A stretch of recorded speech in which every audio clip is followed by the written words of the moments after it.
Salut et bienvenue sous le soleil de l'Alpe d'Huez pour cette 4e étape. Oui, attendez, on me parle à l'oreillette. D'accord. Bon, apparemment, on me dit que nous sommes au sommet de l'Alpe d'Huez breton. Bon, ben ça change pas grand-chose. Bienvenue à Mur de Bretagne, 293 mètres d'altitude, le plus haut point de la région. Une ascension de 2 km à 7%. Mur de Bretagne, temps de Bretagne, l'interview des coureurs tout de suite. Avec la pluie au départ, on savait que l'étape serait un petit peu dangereuse. En plus, il y avait des petites routes, un petit peu de vent, de nombreux changements de direction. Donc, pourquoi pas passer la journée devant, c'est un peu plus sûr, on va dire. Donc, j'avais 2 autres équipiers qui voulaient prendre l'échappée, mais ça m'a souri à moi. Au bout de 10 km, j'ai réussi à la lancer et à partir. Bon, malheureusement, on n'était que 5. On aurait préféré être une dizaine pour pas être sûr d'aller au bout, mais pour essayer de jouer un peu plus longtemps pour aller au bout. Bon, là, on se fait reprendre à 4 km de l'arrivée.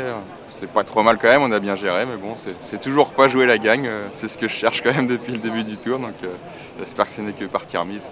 Hostouz, il a une belle surprise et puis gagner contre Contador et Gilbert dans la rive comme ça, vraiment, qu'est-ce qu'on dit, une belle course et une belle victoire. C'était mon seul objectif et je suis très content d'être ici sur le sommet du Mur de Bretagne avec le marathon. Cette bourse était très très dure et quand on voit le coureur qui était devant, moi j'étais très très profond pour être avec eux et pour ça aussi je suis très fier de mon performance. Quand le coureur comme Contador et Evans attaque, c'est pas facile à suivre, mais moi je suis très grande forme et aussi avec les maillots sur l'épaule, ça motive. Je pense que c'est possible jusqu'au samedi. Après 4 étapes et l'arrivée chez lui en Bretagne, nous avons demandé à Bernard Hinault son premier bilan du Tour de France. Contador le relève la tête, Cadel Evans prouve qu'il est en forme aujourd'hui. Candice Schleck est un petit peu en difficulté, que Franck est présent. Alors je pense que c'est ce qu'on peut en tirer et que l'arrivée d'aujourd'hui a fait beaucoup de mal. Et pour Hinault, Alberto Contador a démontré qu'il fallait encore compter sur lui malgré son retard et les sifflets. Et je pense qu'il va la gagner. Tout simplement parce que quand vous regardez ce qu'il a fait en Italie, il a fait qu'une journée vraiment très dure, où il s'est battu, c'était donc l'étape de l'Etna. Il a fait des écarts par rapport aux autres. Et après, il s'est contenté simplement de surveiller et de suivre les autres. Et c'est comme ça qu'il a gagné, et c'est pour ça qu'il arrive, je pense, en très bonne condition au départ du Tour. À 22 ans, en septembre, Anthony Delaplace est le plus jeune de ce Tour de France 2011. Le coureur sort Sojason court bien sûr sa première grande boucle. Il nous a donné ses impressions. C'est vrai que c'est une expérience, tout le monde me disait le Tour ça part. Et là, depuis hier, c'est confirmé, surtout depuis la présentation. Le monde qu'il y a sur le bord des routes, le bruit, les encouragements, c'est vrai que c'est une super expérience. Ça n'a rien à voir, la course, le public, les médias, vraiment tous présents. Et c'est vrai que ça n'a rien à voir avec une autre course.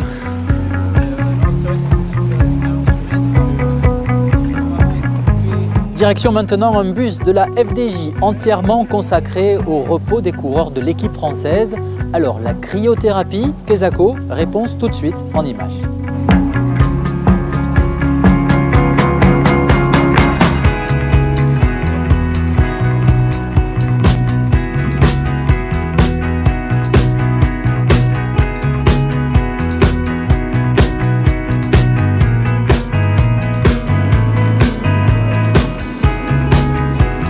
Le principe, c'est de plonger un patient ou un sportif dans un sauna où on fait baisser la température autour de moins 140, moins 150 degrés, de façon à chez le sportif, faciliter sa récupération et chez le patient qui a des douleurs, résorber les inflammations et donc faire diminuer sa douleur. Le corps qui est exposé à un froid, donc moins 150, ça entraîne une vasoconstriction et derrière, la circulation dans le corps est accélérée, ce qui permet aux muscles d'éliminer ces toxines et de mieux cicatriser des micro-traumatismes au cours du sport et donc faciliter sa récupération. Le froid est sec, donc il faut s'attacher à cet aspect.